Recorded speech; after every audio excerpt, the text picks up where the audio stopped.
Entonces, el síndrome metabólico es una serie de alteraciones que aparecen juntas en diferente orden cronológico probablemente, pero casi siempre y lamentablemente en algún momento están todas. Hipertensión, cáncer, ovario poliquístico, enfermedad cardiovascular, enfermedades neurodegenerativas, hígado graso, resistencia a la insulina, dislipidemia y diabetes tipo 2. Entonces, lo que sabemos es que el síndrome metabólico es causado por un desequilibrio en el balance energético. El balance energético es la relación entre la cantidad de energía que yo consumo con los alimentos y el gasto energético que mi organismo lleva a cabo en la termogénesis adaptativa, la actividad física y el gasto energético basal. Si hay un balance energético donde el consumo de energía es igual al gasto, tenemos un mantenimiento del peso corporal. Pero si nosotros comemos más de lo que gastamos, vamos a tener un incremento en la energía que ingresa respecto a la energía que se utiliza. Todo lo que nosotros comemos en exceso, nuestro hígado lo convierte en grasa. Por lo tanto, todo el exceso energético que consumimos finalmente se va a convertir en grasa dentro de nuestro hígado. Aquí estamos viendo en esta imagen qué hace nuestro hígado. Aquí podemos ver que ingresa la glucosa al hígado, los ácidos grasos y los aminoácidos. Cualquiera de estos tres nutrimentos que se consumen en exceso van a ingresar a nuestro hígado dentro de la mitocondria, se van a convertir en energía, pero cuando ya cubrimos nuestro requerimiento energético, todo el exceso de nutrimentos que sigue ingresando al hígado va a salir de la mitocondria y se va a convertir nuevamente en ácidos grasos, los cuales se van a empaquetar en forma de triglicéridos. De este modo, el exceso de energía, ya sea que comamos un exceso de azúcares, de grasa o de proteína, cualquier nutrimento en exceso, nuestro hígado lo va a convertir en grasa. La grasa se la manda el hígado al tejido adiposo. Y el tejido adiposo tiene la capacidad de almacenar hasta cierto punto este exceso de grasa. Sin embargo, cuando ya este tejido adiposo es incapaz de seguir incrementando de tamaño, de proliferar los adipocitos, entonces se vuelve un tejido adiposo hipertrófico. Adipocitos enormes que ya no son capaces de proliferar y de este modo la grasa ya no se almacena de manera saludable o inocua en el tejido adiposo, sino que va a salir del tejido adiposo, acumularse en otros órganos, generando inflamación crónica de bajo grado, lipotoxicidad, dando lugar al síndrome metabólico. Y podemos ver aquí que la acumulación de grasa en las arterias genera aterosclerosis, la acumulación de grasa en el hígado genera esteatosis, que da lugar a esteatohepatitis y cirrosis. La acumulación de grasa en el músculo genera resistencia a la insulina y diabetes tipo 2. La acumulación de grasa en el corazón genera enfermedad cardiovascular. La acumulación de grasa en el páncreas genera la destrucción de las células beta que producen insulina y también la parte ya muy avanzada de la diabetes tipo 2. Y la acumulación de grasa en el tejido visceral pues genera la obesidad central o visceral. Entonces, el síndrome metabólico es una enfermedad de las rutas metabólicas, del metabolismo. Y entonces la pregunta es, ¿quién controla el metabolismo? Porque si nosotros sabemos quién controla el metabolismo, vamos a poder regularlo y que no llegue a fallar, generando todo lo que les acabo de platicar. Entonces, los nutrimentos que ingresan a nuestras células pueden seguir varias rutas. La glucosa puede convertirse en acetil-CoA dentro de la dentro de la célula, y este acetil-CoA en la mitocondria se convierte en ATP, o se puede salir de la mitocondria, convertirse en malonil-CoA, de ahí ácidos grasos, y almacenarse como triglicéridos. Es decir, las rutas metabólicas tienen varias bifurcaciones. ¿Quién determina que los nutrimentos que entran a mi célula se conviertan en energía en la mitocondria o se conviertan en grasa y se almacenen con consecuencias peligrosas? Quien determina eso son las enzimas que llevan a cabo las reacciones metabólicas. Por ejemplo, los ácidos grasos a través de la enzima glicerol fosfato aciltransferasa se convierten en triglicéridos, mientras que los mismos ácidos grasos a través de la carnitina palmitoiltransferasa se convierten en carnitina ácido graso que entra a la mitocondria y se convierte en ATP, en energía. La pregunta es, ¿cómo es que mis células van a regular si guardan los ácidos grasos como triglicéridos o lo convierten en energía? Depende de cuál de estas dos enzimas tiene mayor actividad. ¿Cuál de estas dos enzimas le gana a la otra el sustrato para convertirlo en producto? Y la respuesta es la enzima que haya en mayor cantidad. ¿Cómo mis células incrementan la cantidad de enzimas? Pues a través del proceso de la expresión génica. La expresión de genes es que cuando un órgano de mi cuerpo, una célula, requiere más enzimas para llevar a cabo una vía metabólica, la información que está en el núcleo de las células, en el DNA, para construir esta enzima, se tiene que expresar. Es decir, el DNA se transcribe a RNA, el RNA se traduce a una proteína que se pliega formando enzimas metabólicas. Entonces, la nutrigenómica y nutrigenética se basa en esta diapositiva, por eso es bien importante que entendamos estos conceptos. El DNA tiene toda la información que las células necesitan para hacer sus enzimas metabólicas. El DNA se transcribe a RNA, el RNA se traduce a proteínas. De este modo, la traducción, que es la transformación de una secuencia de nucleótidos a una secuencia de aminoácidos, se lleva a cabo para que la célula pueda tener todas las enzimas que necesita. ¿Y qué es lo que hace que tengamos más o menos enzimas? Las necesidades de las células. Imaginemos en este ejemplo que nuestro hígado tiene 4 enzimas metabólicas, porque nosotros estamos consumiendo una cantidad moderada y adecuada de glucosa, entra al hígado, el hígado una parte la convierte en energía, otra en triglicéridos. Pero si nosotros consumimos un exceso de energía, un exceso de glucosa, ¿qué va a pasar? Pues nuestro hígado va a tener que producir una gran cantidad de enzimas. Y este gran contenido de enzimas que ahora va a tener el hígado va a convertir toda esa glucosa que estamos consumiendo en triglicéridos. ¿Podría ser una mala noticia? Bueno, sí lo es. Sin embargo, aquí tenemos otro ejemplo que esta sería una buena noticia. Una persona que hace poca actividad física, en la glucosa dentro del músculo hay pocas enzimas metabólicas, un poco se guarda como glucógeno, un poco como energía. Pero si yo hago actividad física y aumentan las enzimas metabólicas en mi hígado, yo puedo consumir una mayor cantidad de glucosa, de energía, y como mi hígado va a tener muchas más enzimas metabólicas, perdón, mi músculo va a tener muchas más enzimas metabólicas oxidativas, esa elevada cantidad de hidratos de carbono, el músculo lo va a convertir en energía. Así que mis estilo de vida, mis actividades, van a determinar si yo tengo pocas o muchas enzimas en mi hígado y en mi músculo, con efectos metabólicos muy importantes. Entonces, ¿quién controla cuántas enzimas tienen mis células? Y ya vimos qué impacto tiene en el metabolismo. Pues solo para terminar con la introducción, quiero platicarles de que los genes tienen una región reguladora y una región codificante. La región codificante es la que tiene la información para hacer una enzima. Y la reguladora es la que controla cuándo se va a expresar esa enzima. No todas las enzimas se expresan en todas las células y no en todo momento, sino hay momentos determinados, por ejemplo en postprandio se activan unas enzimas, en ayuno se activan otras, cuando tenemos una enfermedad se activan otras. ¿Quién controla la expresión de genes? Los factores de transcripción.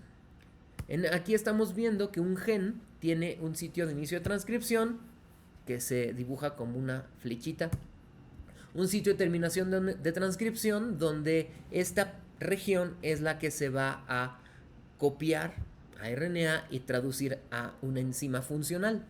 Pero ¿quién controla la expresión de este gen? Los elementos de respuesta que están en la región reguladora del gen. Hay elementos de respuesta proximales, elementos de respuesta distales llamados potenciadores o enhancers. Y estos son como señales en el DNA donde se unen factores de transcripción.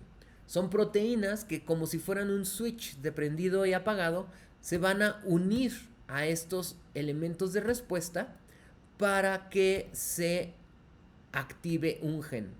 Hasta que todos los elementos de respuesta están unidos a su elemento, cuando todos los factores de transcripción están unidos a su elemento de respuesta, la polimerasa, que es la enzima que transcribe el RNA a DNA, puede trabajar, de DNA a RNA.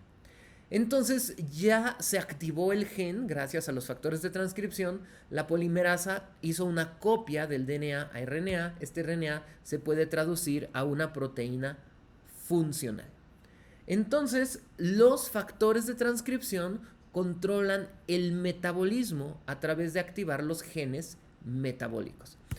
Por ejemplo, el factor de transcripción SRBP1, TREP y LXR, al unirse al DNA en el hígado, por ejemplo, activan la expresión de enzimas como la exocinasa, acetil-CoA-carboxilasa, sintasa de ácidos grasos, glicerol-fosfato-aciltransferasa para convertir la glucosa en triglicéridos. Así que estos factores de transcripción son los causantes de que la glucosa se convierta en triglicéridos. Mientras que en el ayuno, los factores de transcripción PIPAR, HNF4 o FOXO, en el hígado también se encargan de activar enzimas como la carnitina palmitoiltransferasa, la acil-CoA deshidrogenasa, la fosfonol-piruvato carboxicinasa, que van a convertir ácidos grasos en energía, y esta energía se utiliza para convertir aminoácidos y lactato en glucosa. Y no solo eso, sino que los factores de transcripción pues tienen que ser regulados. Aquí estamos viendo quién regula los factores de transcripción. Aquí hay un factor de transcripción en amarillo, aquí hay otro factor de transcripción en anaranjado. Estos factores de transcripción van a activar la expresión de genes para tener mayor número de enzimas metabólicas. ¿Y quién activa estos factores de transcripción? Las hormonas como la insulina, que mandan una señal al interior de la célula para que se active este factor de transcripción, o directamente moléculas como el estrógeno, o sea, hormonas como el estrógeno, que entra a la célula, se une al factor de transcripción, que se le llama receptor nuclear, y va a activar genes. Entonces los receptores nucleares son factores de transcripción, pero que la hormona se une directamente a ellos. Y vemos aquí que hay diferentes tipos de receptores nucleares. Tenemos receptores nucleares, es decir, receptores de hormonas como el estrógeno, el cortisol, la testosterona y la progesterona, y se llama receptor de estrógenos, receptor de glucocorticoides, receptor de progesterona o incluso el receptor de hormona tiroidea. Son receptores de hormonas metabólicas, endócrinas. Sin embargo, aquí vemos unos receptores muy interesantes que son activados no por hormonas, sino por nutrimentos, ácidos grasos, vitaminas, colesterol. Es impresionante cómo hay receptores que son activados por nutrimentos. Así como hay receptores activados por hormonas, estos receptores metabólicos son activados por nutrimentos. Y justamente los nutrimentos, como los azúcares, grasa, proteína y aminoácidos, van a activar factores de transcripción, receptores nucleares y moduladores de la expresión de genes como TREP, PIPAR, ATF4, mTOR, que van a tener efectos metabólicos. Van a activar las enzimas de la glucólisis, la ruta de pentosas fosfato y de la lipogénesis, del metabolismo de lípidos y la síntesis de cuerpos cetónicos, de la síntesis de proteína, de nucleótidos y la lipogénesis. Esto es la nutrigenómica. Cómo los nutrimentos, a través de activar receptores nucleares y factores de transcripción, van a modular la expresión de genes. Y la nutrigenética es cómo las variaciones en nuestros genes van a impactar en cómo responde nuestro cuerpo a los alimentos. Entonces vamos a contestar la pregunta cómo los nutrimentos controlan la expresión de genes. Cómo los hidratos de carbono, los lípidos y las proteínas modulan la expresión de genes y qué efecto tienen en el metabolismo. Vamos a empezar con hidratos de carbono. Los azúcares activan a TREB y SRBP1 en el hígado. La glucosa activa directamente a TREB, mientras que la insulina a SRBP1. Cuando comemos azúcares simples, pues se libera insulina y de este modo llegan al hígado estos dos señales, la glucosa y la insulina, adentro del núcleo de las células del hígado está TREB y SRBP1 y van a unirse a sus elementos de respuesta en la región reguladora de los genes lipogénicos. De esta manera, la activación de TREB y SRBP1 va a hacer que el hígado sintetice grasa. Eso es un problema porque la acumulación de grasa en el hígado se le llama esteatosis. Que esta esteatosis progresa a esteatohepatitis y de ahí a cirrosis. Esto es parte del síndrome metabólico, la enfermedad hepática metabólica, y es causada por una alteración en la expresión de genes mediada por un exceso de hidratos de carbono e insulina que activan a SRBP y a TREB. ¿Cuáles son los alimentos que tienen mayor contenido de azúcar? Pues no solo es el azúcar, sino recuerden el tipo de hidratos de carbono. Azúcares simples, como las harinas y las bebidas azucaradas, hacen que la glucosa se absorba rápidamente y se libere más insulina, generando que todos estos azúcares se conviertan en grasa dentro de nuestro hígado. Si nosotros consumimos azúcares complejos, van a tener una menor velocidad de absorción intestinal y se va a liberar menos insulina y por lo tanto habrá menos síntesis de lípidos. ¿Dónde están entonces los azúcares simples? Principalmente pues en las bebidas azucaradas, no solo el azúcar, la glucosa o sacarosa, sino la fructosa. A través de estos efectos sobre TREB y SRBP1, el consumo elevado de bebidas azucaradas, como aquí vemos una, va a generar en nuestro hígado síntesis de triglicéridos, ácido úrico, hígado graso, dislipidemia y hipertensión, dando lugar a cirrosis, aterosclerosis y enfermedad cardiovascular. Y hay un montón de productos ricos en azúcares simples y fructosa, y pues bueno, sabemos que esto es muy grave. Esta es la nutrigenómica de los hidratos de carbono. Busquemos hidratos de carbono complejos en vez de hidratos de carbono simples. Vamos a ver ahora la nutrigenómica de la proteína. Los aminoácidos activan a un sensor energético que se llama mTOR, particularmente los aminoácidos de cadena ramificada. Estos aminoácidos de cadena ramificada y la insulina van a activar a estos sensores energéticos mTOR1 y mTOR2 y ellos a su vez van a activar diferentes factores de transcripción como ATF4, SRBP, HIF, PGC1, los cuales van a activar enzimas del metabolismo energético. La función de mTOR es incrementar la masa muscular, el número de mitocondrias en el músculo para que tengamos más fuerza, velocidad y resistencia. El consumo de proteína va a incrementar la masa muscular y la capacidad oxidativa del músculo.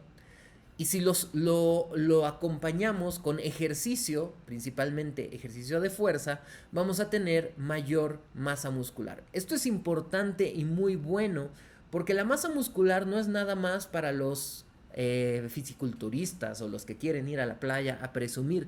Todos necesitamos masa muscular, porque lo contrario de tener adecuada masa muscular es la sarcopenia.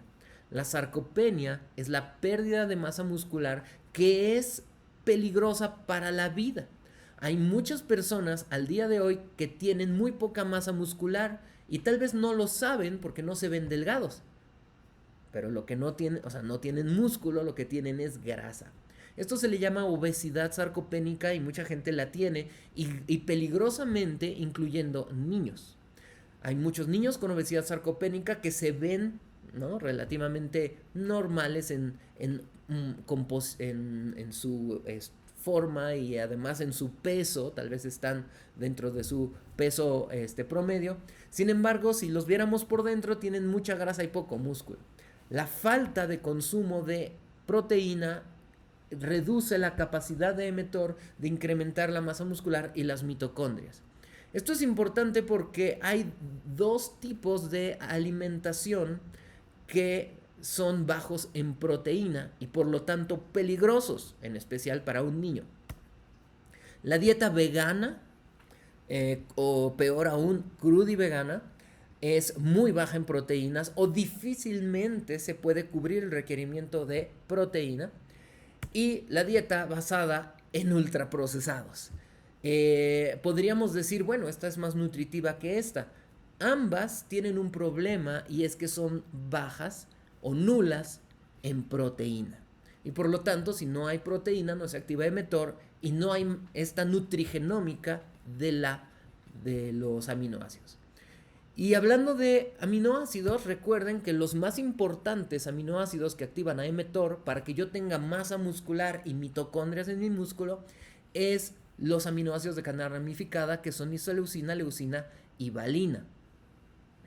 Y estos están principalmente en productos de origen animal: pollo, res, cerdo, leche y productos lácteos, pan, pasta y cereales integrales. Entonces, es muy importante que entendamos la nutrigenómica de la proteína para poder reconocer que necesitamos una dieta adecuada en proteína y variada, que incluya proteína vegetal, pero también proteína animal, porque también estamos muy acostumbrados a no, la proteína animal no la necesitamos. Biológicamente el ser humano es omnívoro y la nutrigenómica de los aminoácidos nos enseña que el ser humano requiere todas las diferentes fuentes de proteína para activar a mTOR y todos los genes de mantenimiento de nuestra masa muscular. Y por lo tanto, si nosotros al contrario estamos consumiendo estos productos altos en grasa, altos en azúcar, pero bajos en proteína, vamos a tener obesidad sarcopénica. Para terminar con el tema de nutrigenómica, quiero solamente terminar con el tema de la nutrigenómica de los lípidos. A veces pensamos que los lípidos son el malo del cuento, pero realmente los lípidos son ligandos, es decir, activan a diferentes receptores nucleares en el músculo, PIPAR, LXR, ER y ERR, que también junto con mTOR modulan la utilización de lípidos, el flujo de colesterol, la captura de glucosa, la biogénesis mitocondrial y la diferenciación de miocitos. Por lo tanto, estos receptores nucleares en el músculo son muy importantes para mantener nuevamente nuestra condición física, nuestra capacidad del músculo de utilizar los nutrimentos. Algunos activadores de PIPAR son nutrimentos que están en alimentos como las frutas, vegetales, la leche, algunos leguminosas, y aquí estamos viendo isoflavonas, resveratrol, antocianinas, ácido retinoico, ácidos grasos poliinsaturados, epigalocatequina, mangiferina, vitamina E, tocotrienos, ácido butírico y gingerol. De este modo, el consumo de estos componentes van a activar a estos receptores nucleares activados por lípidos y van a generar un efecto benéfico metabólico. Un ejemplo es un estudio en el que yo participé con mis colegas del Instituto de Nutrición, donde a personas que tenían obesidad y síndrome metabólico se les dio genisteína de la soya o resveratrol de las uvas. Esto activó a PIPAR delta en el músculo, lo cual incrementó la captura de glucosa y la biogénesis mitocondrial, incrementando entonces la utilización de lípidos, revirtiendo la intolerancia a la glucosa e incluso el síndrome metabólico. La nutrigenómica de los lípidos. Y otra cosa muy interesante de la nutrigenómica de los lípidos es la activación de PIPAR gamma en el tejido adiposo. Como les comentaba hace rato, el tejido adiposo Su función es almacenar la grasa para evitar que se vaya a otros órganos generando enfermedades metabólicas, mientras el tejido adiposo sea funcional, es decir, pueda almacenar la grasa, no va a haber síndrome metabólico. PPAR gamma en el tejido adiposo se une a sus elementos de respuesta en el DNA, activando genes de la captura de lípidos, de las lipoproteínas, de almacenaje de lípidos en forma de triglicéridos y la proliferación de adipocitos para mantener el tejido adiposo funcional. De hecho, la activación de PPAR gamma es lo que permite que el tejido adiposo, en respuesta a un balance energético positivo, es decir, consumir un exceso de energía, PPAR gamma estimula la proliferación de adipocitos y el almacenaje de grasa para que tengamos homeostasis metabólica. Sin embargo, la inflamación, la hipoxia y la falta de ligandos, es decir, el no consumir los ligandos que activan a PPAR gamma, hacen que PPAR gamma ya no funcione y el tejido adiposo se vuelva disfuncional, dando lugar a exceso de lipólisis, alteración de las adipocinas, generando síndrome metabólico. La nutrigenómica del tejido adiposo, la nutrigenómica de PPAR gamma y de los lípidos es que si nosotros consumimos los activadores de PPAR gamma como epigalocatequina del té verde, se me olvidó cómo se llama, creo que es el camferol y los diferentes polifenoles y compuestos fenólicos del brócoli y otras vegetales, así como los ácidos grasos omega 3 de cadena larga del pescado, EPA y DHA, estos van a activar a PPAR gamma y aún en una persona con obesidad y síndrome metabólico, la activación de PPAR gamma va a hacer que este tejido adiposo disfuncional vuelva a ser funcional, sacando la grasa del hígado, sacando la grasa del corazón, sacando la grasa del músculo, regresándola al tejido adiposo para que la persona vuelva a tener homeostasis metabólica. Entonces, pues aquí estamos viendo cómo la nutrigenómica regula el metabolismo.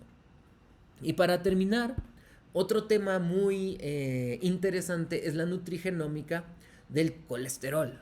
Estamos acostumbrados a que el colesterol es malo, es lo peor que puede pasar, no comas huevos que tienen colesterol, todo es terrible con el colesterol. Pero ¿qué ocurre con el metabolismo del colesterol? Hay 3 factores de transcripción que controlan el metabolismo del colesterol. SRBP2, que estimula las enzimas de la síntesis de colesterol, que se empacan en las VLDL, viajan, se convierten en LDL, pero SRBP2 también aumenta la expresión del receptor de LDL, que es el que captura justamente la lipoproteína LDL para que ya no se quede en la circulación. PPAR alfa en el hígado activa la expresión del gen de la ApoA1 y del receptor de HDL justamente para capturar el colesterol que se haya quedado en algunas células ahí en el endotelio vascular, como los macrófagos, convirtiéndolo, transportándolo en el HDL de vuelta al hígado. Y el XR es el encargado de convertir este colesterol que regresó a bilis y sacarlo del cuerpo. SRBP2 se regula de la siguiente manera. Cuando hay una cantidad baja de colesterol en el hígado, SRBP sale del retículo endoplásmico, viaja al Golgi, se activa y en el núcleo activa los genes de síntesis de colesterol, pero también de captura. Pero si hay mucho colesterol dentro de las células del hígado, esto no va a ocurrir y SRBP2 no se va a expresar. Lo que pasa entonces es que si una persona tiene un exceso de colesterol dentro del hígado, no se activa SRBP2, no hay receptor y por lo tanto la LDL se queda en la circulación generando lipoproteínas glicadas oxidadas que las capturan los macrófagos generando placa de ateroma. ¿Cómo podemos evitar que el colesterol se acumule, que no esté activo SRBP2 y que por lo tanto esto ya vuelva a ocurrir adecuadamente? Número 1. Si yo activo a PPAR alfa consumiendo otra vez polifenoles vegetales, ácidos grasos omega 3, PPAR alfa va a aumentar la síntesis de HDL, el transporte reverso del colesterol y que esta HDL regrese al hígado, evitando la aterosclerosis. Y número 2, si yo consumo cereales de grano entero que tienen esteroles vegetales, van a activar a LXR, los esteroles vegetales, y LXR incrementa la conversión de colesterol en bilis y su eliminación del cuerpo. De este modo, si consumimos cereales de grano entero, el colesterol ya no va a ser un problema porque el hígado va a eliminarlo como bilis, SRBP2 ya no va a estar inhibido y se va entonces a poder activar el receptor de LDL. Y de este modo, el consumo de cereales de grano entero que tienen esteroles vegetales va a permitir que la LDL, en vez de acumularse en las arterias, regrese al hígado. El colesterol de la LDL se convierte en bilis y salga del organismo. ¿Dónde están estos fabulosos esteroles vegetales como el citosterol, campesterol, estigmasterol? En diferentes frutas, verduras, aceites vegetales y cereales de grano entero. La mayoría de los esteroles vegetales están en el trigo, pero no en el interior donde está el almidón, sino que en el salvado. Todo lo que le llamamos granos enteros, pues todas estas capas de aleurona y alina, la testa, tienen esta fibra dietética que incluye los esteroles vegetales. El problema es que al día de hoy nos encanta la harina refinada. Y la mayoría de los productos al día de hoy tienen harina refinada y ya no tienen estos esteroles vegetales. Por lo tanto, el culpable de que tengamos el colesterol elevado, tengamos dislipidemia y aterosclerosis, no es el exceso de colesterol por sí mismo, sino que es la falta de consumo de ligandos de LXR y de PPAR alfa. Esto es importante porque nos muestra, por ejemplo, este estudio, que el consumo de huevo por sí mismo no es el causante de la dislipidemia y la aterosclerosis. ¿Quién es el causante del consumo de las enfermedades metabólicas? Pues es la falta de consumo de los ligandos de PPAR alfa y de LXR. Por lo tanto, el final de esta historia, ¿cuáles serían los lípidos saludables y los no saludables? Pues aquí estamos viendo todos estos alimentos ricos en lípidos oxidados, lípidos saturados y principalmente con harinas refinadas van a incrementar la contenido de colesterol en el hígado, la LDL en la circulación y favorecer la aterosclerosis. Sin embargo, si consumimos este tipo de lípidos, omega 3 de cadena larga, polifenoles y otros compuestos fenólicos, se activa PPAR alfa, LXR y SRP en el hígado, evitando las alteraciones metabólicas. Todo esto se los platico porque a lo que me he dedicado los últimos 20 años en el Instituto Nacional de Nutrición es justamente a evaluar cómo los nutrimentos y los compuestos fenólicos de los alimentos modulan a estos receptores nucleares, es decir, nutrigenómica, controlando la función de los órganos, previniendo enfermedades metabólicas. Rápidamente les platico que nosotros alimentamos ratitas con una dieta alta en grasa para generar obesidad y síndrome metabólico, pero si a estas ratitas se les da un extracto de una planta, el guarumbo, que se llama la Cecropia peltata, que se consume en Yucatán para tratar la diabetes, pues justamente las moléculas que están en esta cecropia activan a los receptores nucleares en músculo, hígado, tejido adiposo, evitando todas las complicaciones del síndrome metabólico en estas ratitas. Otro estudio en el que participé, donde les dimos la isorramnetina que viene del nopal, activó a estos receptores nucleares, normalizando la función del hígado, del tejido adiposo y del páncreas. Otro estudio que hicimos ahora en ratoncitos también con una dieta alta en grasa y genisteína moduló la microbiota y también moduló la activación de receptores nucleares y factores de transcripción en hígado, cerebro y tejido adiposo, evitando las complicaciones metabólicas.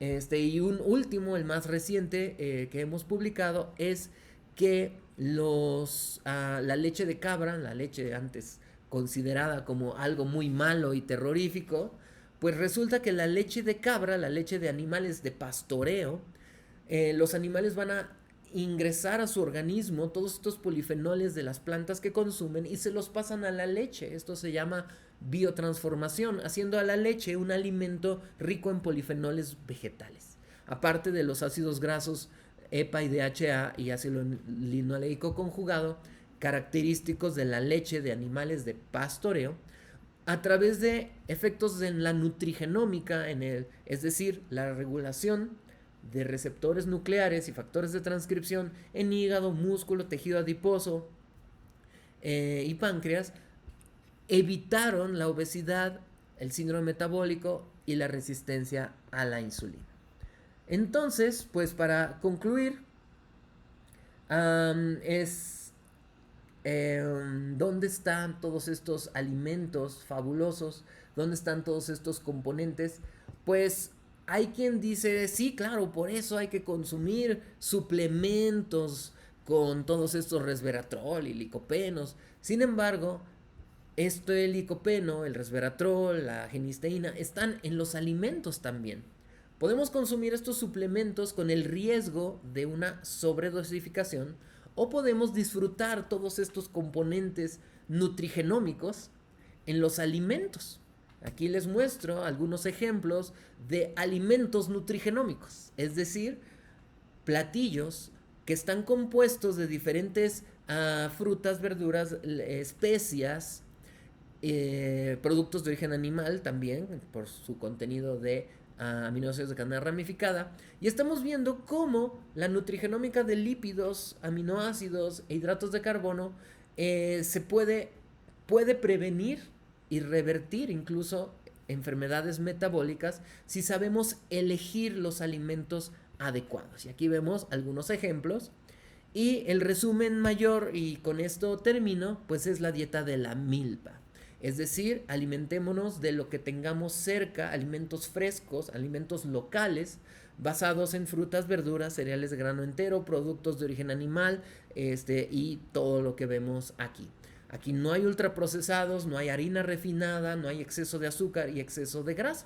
Por lo tanto, la nutrigenómica nos enseña que el ser humano está diseñado para que los nutrimentos sirvan como hormonas metabólicas que regulan las vías metabólicas. Si nosotros consumimos estos reguladores, nuestro metabolismo va a funcionar adecuadamente. Si no consumimos estos reguladores que están en los productos de origen animal, en las frutas, las verduras, en las especias y en el pescado, pues nuestro metabolismo no va a poder funcionar adecuadamente, nuestro organismo no va a tener estos activadores de receptores nucleares haciendo que nuestro organismo no funcione adecuadamente y lo que da lugar al síndrome metabólico.